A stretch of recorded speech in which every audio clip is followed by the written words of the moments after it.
The attention to detail, the precision, the inordinate cost, the constant quest for engineering excellence. Had South Korea seen anything like this before Formula One turned up?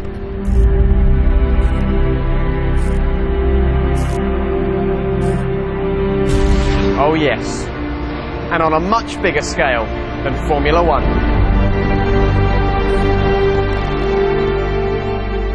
Less than a mile from the Yeongam track is this remarkable place. 3 million square metres of supertanker heaven. Now, for about £70 million, you could either run a team in Formula One for just 1 year or get your hands on this.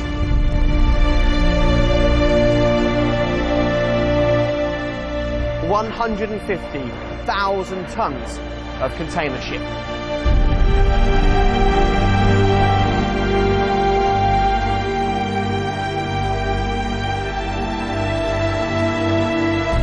And whilst they don't match up in terms of raw speed, they're both defined by groundbreaking engineering and attention to the smallest detail.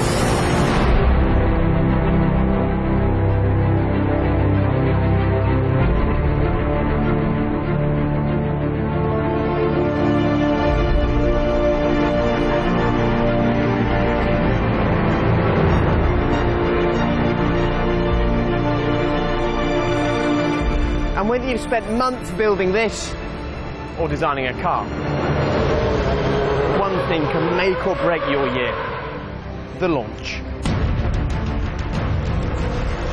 Lights out, away we go, and Sebastian Vettel lights it up, and Kobayashi's up into second place, the Japanese driver.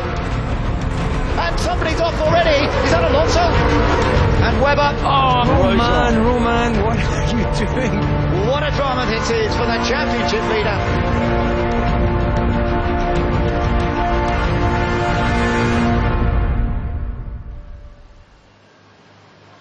Two very different places with so much in common, and this is actually how close they are. It's worth a look. Look at this, just a mile over the hill from that monstrous shipyard is this equally impressive place, the Yeongam circuit, and we arrive here for our third Korean Grand Prix, and this is the place where the cars will look to get the perfect launch from tomorrow.